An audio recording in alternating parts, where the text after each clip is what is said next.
And I'm very lucky this afternoon to be joined by Carol Royle, who's, as you know, a brilliant actress and also a fantastic patron of Animal Aid, and I think certainly our longest standing patron, been involved in Animal Aid and advocating for animals for many years. So we're really lucky to have her here today.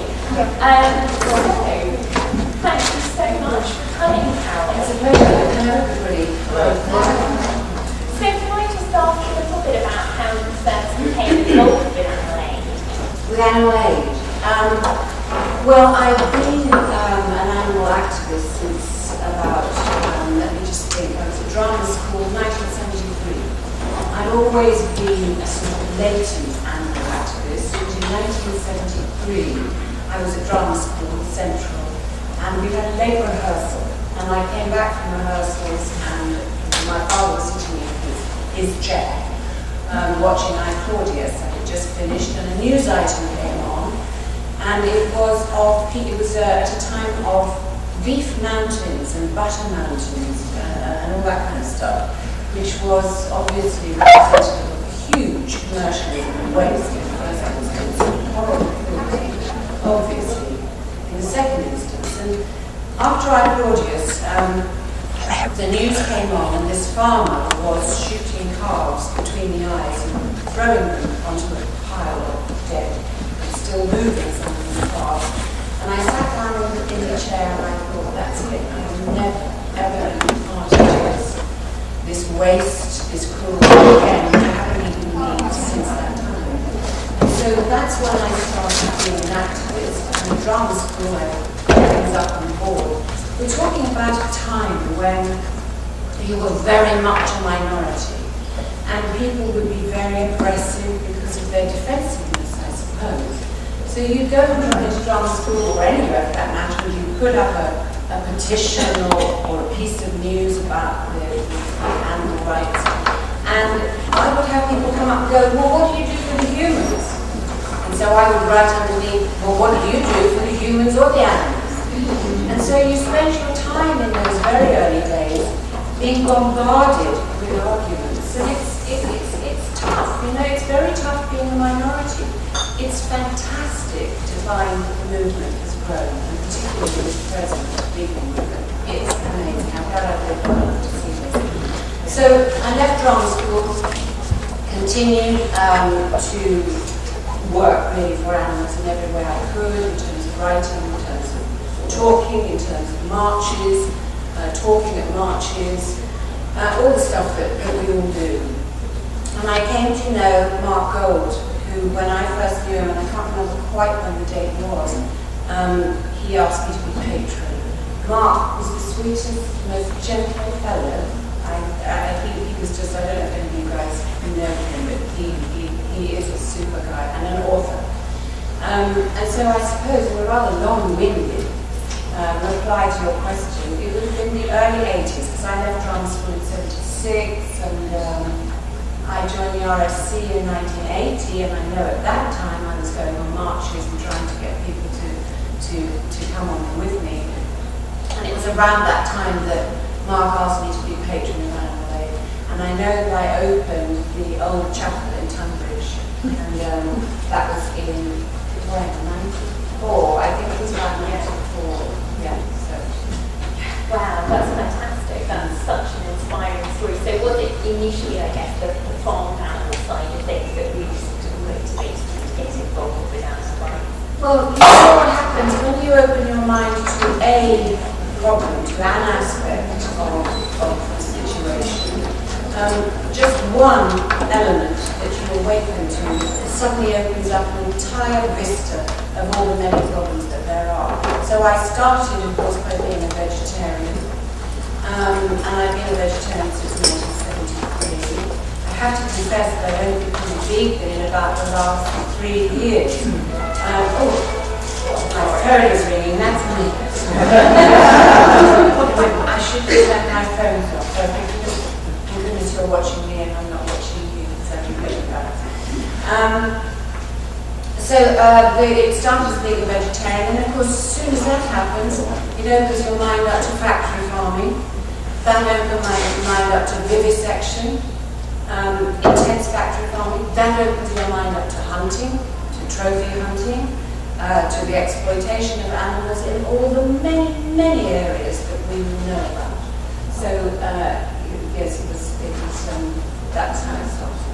It's often the way, isn't it? You sort of find out about one thing and then you start sort of realising all the different sort of horrors of animal suffering around. I mean, obviously you've been campaigning on these issues for decades. What sort of advice do you have for people for coping with the distressing nature of sort of being able to continue to advocate even though there's so much distressing suffering around? It's a really good question because that is a task. If you are of a sensitive nature, and let's be honest, you've got to have an empathy and a sensitivity to be interested in these kind of things. The problem is, I mean, at one point I would get so depressed by, I used to receive things in the post and it was black and it said warning inside this is unpleasant material. And of course you have to face up to it. But I got terribly depressed at one point and my husband, sitting in the audience, he would confiscate these things before I got a chance to open them because he knew how terribly badly I would react. I suppose all I can say is I don't like to go and see stuff just because I feel I should, because truly I know about it. I don't need to, it really is preaching to the converted. I've seen all of the horribleness that there is, so I don't have to continue doing that. I did a voiceover for one, possibly two educational children's, are they just for children or adults? Yeah, aimed at children, but really they're for everybody. The message is appropriate for everyone, all ages. Yeah. So I remember going into the studio, I think with Mark, to do the voiceovers for a couple of films for school education. And of course, if you're doing that kind of thing, you have to see the images. So I've seen some atrocious images about in abattoirs and stuff. So I don't have to continue doing it. So I don't think people should feel guilty and they don't always feel like actually seeing all the stuff. I mean, Andrew Tyler, whose book I'm reading at the moment, who took over from Mark Gold, an amazing guy, and his book is called My Life as an Animal. And do get it if you haven't. And he came into the whole business at a time when we were called over-emotional or sentimental. And this is an infuriating thing to be told. I remember seeing Frank, what was he called? Frank Boff, I think he was called. He was a sort of presenter of a morning news program. And Joanna Lundy, who's a bit of a mate of mine, and who, as you probably know, is a great animal advocate as well. She was on being interviewed about some animal rights thing. And Frank Boff said in a very chauvinistic and patronising way, don't you think you're doing this just because you're a rather over-emotional person? He might even have said, woman. And she answered it in the way that Joe is so clever at, by saying emotion is connected with everything.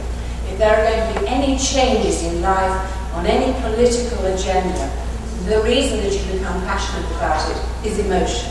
And the emotion was given a kind of dirty word. It became a dirty word at that point.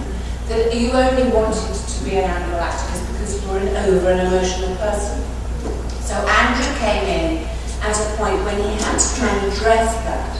And he says in his book that to do that, he had to get the facts. And to get the facts, he had to get an investigator. And you had to have proof. And you don't need to be emotional about it because when you've got the proof, it totally speaks for itself. So he went into abattoirs, he went into laboratories. Horrible, because that man was a sensitive man, a deeply intelligent, sensitive man. But he had to face it because that was the position he was in. He had to try and address this, we are all over emotional people. So there are times when you have to. I've recently been helping produce a film which isn't out yet, directed, written, performed in, and edited by an actress called Wendy Morgan, who is a good friend of mine. And she asked me if I'd come on board as a producer. And I said, oh my God, doesn't that mean they're going to give you lots of money? Because I don't have that. And so she said, no, I just need you to be there. And so I would take a donation and we would work together to try to get it get it around the world, and I think that you would know about this movie. It's called Nursery Movie.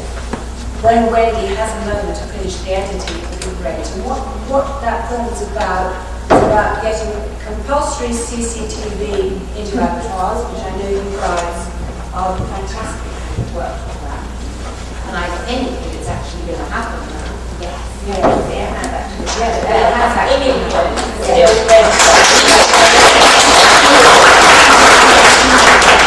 So her film is about that, and it's about factory farming, the intensity of factory farming. Now, because about 3 years ago, Wendy asked me to come on board with that movie, because I was in a little bit in the way that Andrew was trying to do what he had to do to highlight stuff, I had to, and when I was doing the narrations for Mark for the films, there's a point where you can't hide, you can't put your head in the sand, you've got to go, okay, go and watch this. So I watched some more footage, and until that point, as I mentioned to you, I'd only been a vegetarian. The Vegan Society approached me many, many years ago. I can't remember quite what they did. I don't think it was asking me to patron or anything like that, it was just asking me to become involved, and I said, you know what, I so admire you, and I know I'm being a hypocrite, but life is so different. This is many, many years ago when I was a vegetarian, and you'd be attacked from all sides by everybody. You couldn't even go to a dinner party without having an argument with your friends. And I said, I so respect you, and I know that I'm a hypocrite. Forgive me, I can't go quite that far. And of course, we've moved on, thank God, so far that going that far is much less difficult, because so many people are appreciative of it now. But so I've just been on a long tour. I've been on the road for 10 months. Well, you go to some cities, and I was so hungry on my occasion, I had to have a cheese sandwich, and I took the cheese out and had 2 pieces of buttered bread together. That's how bad it still can be. And in London, thank goodness, and a lot of the other major cities, it's so much better. But in the early days, it was difficult being not just vegan, but a vegetarian. So I thought I can't go the whole way, because I never wanted to alienate people.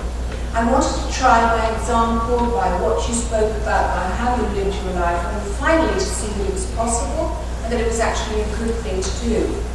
And in order to not alienate people and make people more angry than they already were, I thought if I start saying, I'm afraid I can't have that because it's been cooked in butter, which of course is what I do now, that time I felt it was just too much, so I didn't.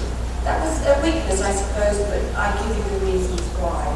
And yes, by the same token, sometimes you have to address the things. So when watching the movies, which I did the voiceovers for, when going to the marches, when doing the stuff which Andrew has done, which is actually seeing things, and when producing on this movie, which was the thing that knocked me over from being vegetarian into being vegan, because I had to watch the movie, and it is past despicable what happens to calves at birth when they're not wanted. I can't even bear to put it into words. So I thought, that's it. Rather like the Claudius turning into the Beef Mountain moment, Wendy's movie was the moment that I decided to become a vegan. With the help of my daughter, who was here in the audience, who became a staunch vegan and was a vegan before me, and so she was the first little nudge, and then there was Wendy and That's fantastic. That's a really inspiring story. Certainly a lot has changed around veganism. What do you think are the biggest changes that, obviously it's a lot easier to be vegan nowadays, what are the biggest changes do you think that have happened that make it easier to be vegan now? Well, it's a chicken and an egg, if you'll pardon the expression, situation. It's easier now because rather like the Me Too campaign, those kind of things go on for thousands of years. People being bad to people, treating people badly, being misogynistic, being chauvinistic, being abusive. And the same, of course, is for animals, and it continues. And all of those things continue in other countries around the world. You know, they're still way behind us, unfortunately, some of them, in terms of both their attitude towards women and their attitude towards gay people and animals, the whole thing. We know that But what's made it easier for us now, what's made it easier for the likes of me and my daughter and my family and all of you guys, those of whom are vegan, is that we are doing it together. Because as long as you're just one person or a very small minority, it's incredibly difficult. And like the Me Too campaign, where suddenly a wave, a tide of feeling and emotion, a number of women were sitting together. How did it start? How do women suddenly say, actually, I'm not just one person, it's you and you and you and you. Why don't we all together do something about this? And so you have the Me Too campaign. And I am a member of the Actors Organisation Union, called Equity. And Equity has got, I'm so pleased it's happened to somebody else. It's all right, I totally understand. No, well, listen, I was the rudest. I won. I put myself on my train of thought. So, oh yes, I know what it is, I know. It was to do with the fact that it's happened in that way with veganism as well. Many of us were vegetarians, and that was difficult enough, certainly in the 70s. George Bernard Shaw was a vegetarian, he had to have his own cook, otherwise he would be starved to death. And so on, and we become a majority. Well, we're not a majority yet, but we're really doing well. And the reason it's become easier is because of that. It's because of the momentum. And what happens when people hear the audience and what the population is wanting and needing? Then they have to change, don't they? They have to make cheeses vegan. They have to give you things that are labelled in supermarkets. I mean, it's unbelievable what's happened in this country. Not in every town, I can tell you that for sure, but certainly in the big cities. They have to follow. They jump on the bandwagon. We've just written to, was it Carlo or Marks and Spencer's town, I can't remember, about this vegan Christmas cake. We got terribly excited about the vegan Christmas cake. And rather like when you order something online, and you order a sofa for your living room, and it comes and it's that size. Because I didn't realise it was my doll's house. So too was this vegan cake. And Tally went into the supermarket and it was this size. So we've both written, and they've replied, and hopefully by next Christmas we'll have a full-size vegan Christmas cake. So those are the changes. It's to do with minorities growing. It's to do with one person and two and three, and suddenly recognizing that you are a group that can do something. That's what all politics is about. There's always got to be a few people who stand out, like Mark Holt, like Andrew Tyler, like all those brave people who start the movements off. Absolutely. I think it's really inspiring to think about all that and think how it's grown and the work that you've done over these decades. So it's tiny. Not at all. What, for people who are perhaps, maybe that everybody here is already vegan, but if there's anyone here who is thinking about making a change and trying veganism, what advice would you give to them? I think my advice, having changed really quite recently, I'm very aware. I've had friends who've been vegan in the past, and my sister was vegan. And I used to say, well, I just don't know how to deal with this, you know. And it's fear. It's just not knowing. It's like when my daughter went on holiday, a school holiday to France, and they said, what does she eat if she's a vegetarian? And she got for her dinner a leek. On the plate, one long, isolated leek, cooked by pig. And I went to my godparents, both deceased now, the most gorgeous people. In fact, he was quite a famous writer.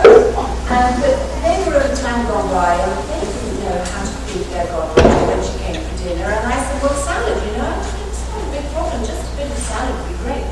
And listen, they really worked hard at it, but it was a salad with whole tomatoes and whole carrots, as though I was a rabbit. Nothing had been prepared, nothing had been cut up. I mean, you could have so amazing things, can't you? Such amazing things with salads. But I just,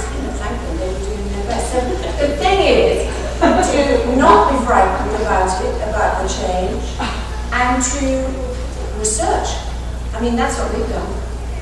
When I went to the vegan exhibition in Brighton a couple of years ago, Karen Ridges, who does a radio program, who's a big advocate for animals, Tally and I went along together, and I was asked to talk about veganizing your dishes. And I'd only just recently become a vegan, so I thought I better do a bit of homework here so I know a bit more about what I was talking about. And I decided to cook 2 dishes that I had cooked as a vegetarian for many decades, but do them as a vegan. And I chose 2 dishes which had specifically got difficult ingredients to veganize. And I made it work. So a hollandaise sauce, an artichoke stuffed with, amongst other things, grated cheese, and a pasta carbonara. Well, you'll know then that all of those things are easy to substitute. Egg replacements in the many forms that we know, either dried eggs or apple fibre or mashed fruit or whatever.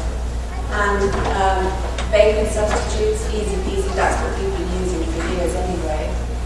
So the white sauce, the lemon sauce has an egg substitute in it, etc., etc. So you take the dish, and that, funnily enough, is what I did when I became a vegetarian. Because before I was a vegetarian, I didn't have vegetarian food. And there weren't that many, because we're talking about 1973. So I would take a normal book, normal as it was then, and a dish that I rather like the sound of, and simply make it mine, translate it into something else. For example, an extreme was a kidney dish with a mustard sauce. Well, do you know what? I never ate a kidney in my life before I was a vegetarian. But I thought that I liked the idea of the mushroom, of the mustard sauce. So I got mushrooms and then the mushroom sauce, and there it was. And in fact, that was from a book by a cook who you probably all know now from Bake Off or whatever it is, Prue Leith. And Prue Leith was successful even all those years ago. She had a cookery school, she had many cookery books, and she had a business.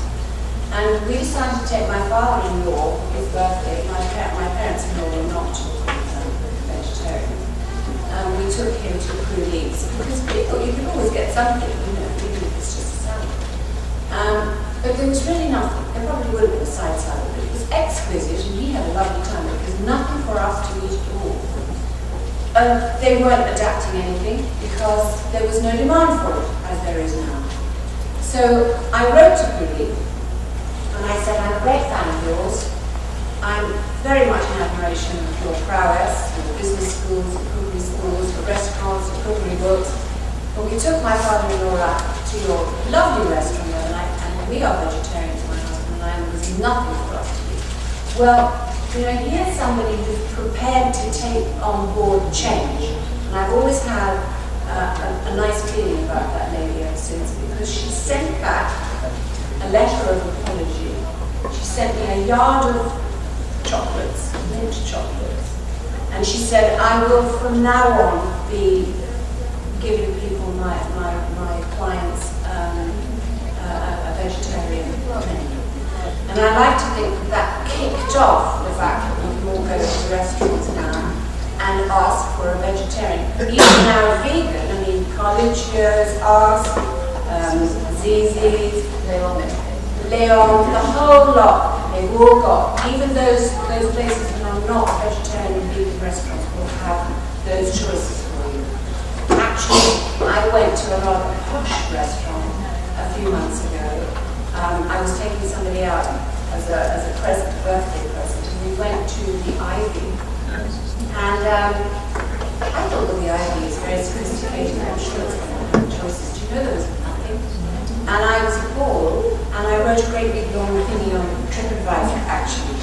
And I said that it's great, and the people were great, but it's got a kind of, rather Dickensian feel about it. And that they've got to bring themselves into the modern age. So I'm not casting aspersions on them. They're an institution.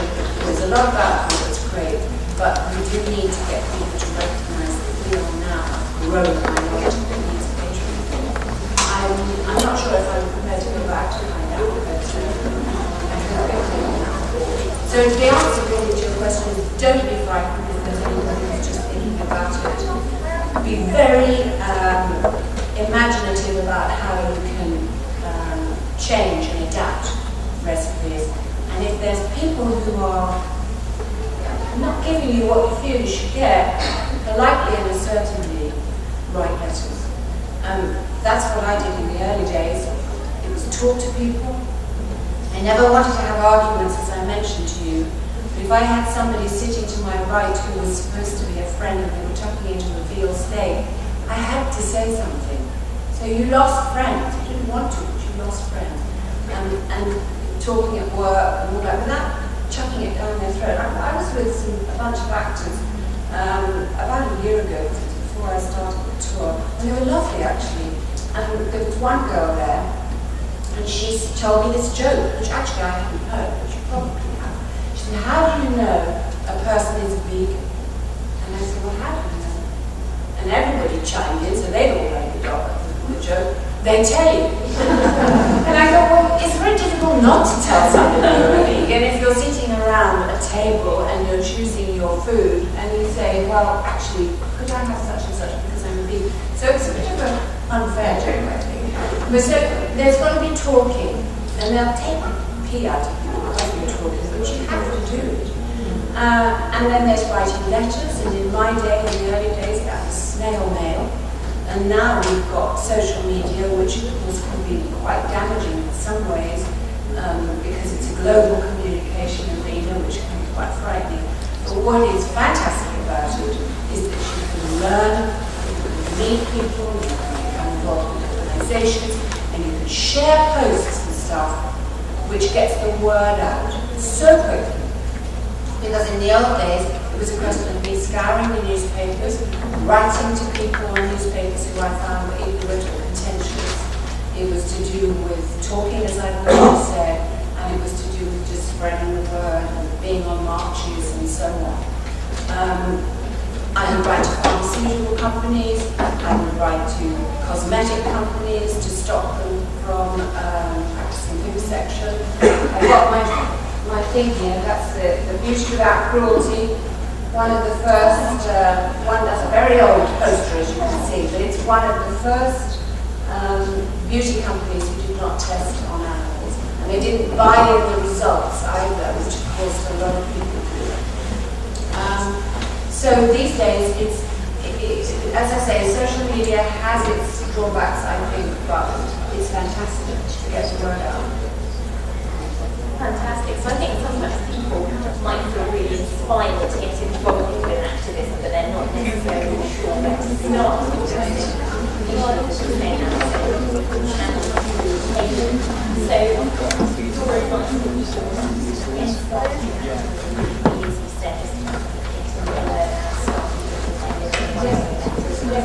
Absolutely, I joined organizations like who will then, their journal will come around and give you news, people who you can write to, all that kind of thing. They're fantastic to be inspiring. Animal Aid, Compassion World Farming, Research Without Animals, all those charities. Well, you're not a charity, are you? You're a not-for-profit charity, not-for-profit, but whatever kind of organisation it is, they have the same inspiration, and their magazines and literature will show you, they will guide you which way to go, where to write. Those are fantastic. It's lovely to have that guidance, particularly for a shorter time. We've got a crazy life. You know, to get those petitions now coming into us on email, so that you haven't got to go, as I used to in the old days, get a piece of paper and leave it at the stage door or whatever, and everybody thought you were all bored because here she is, we have to make a petition again. And now you can just get it, it comes to your desk, you sign it with a click or what have you, it's on. And it's not just about animal rights, of course, that's about everything, isn't it? So yes, it's got easier, and it is easier. It's a question of jumping in, being brave, and not being frightened about losing the occasional friend.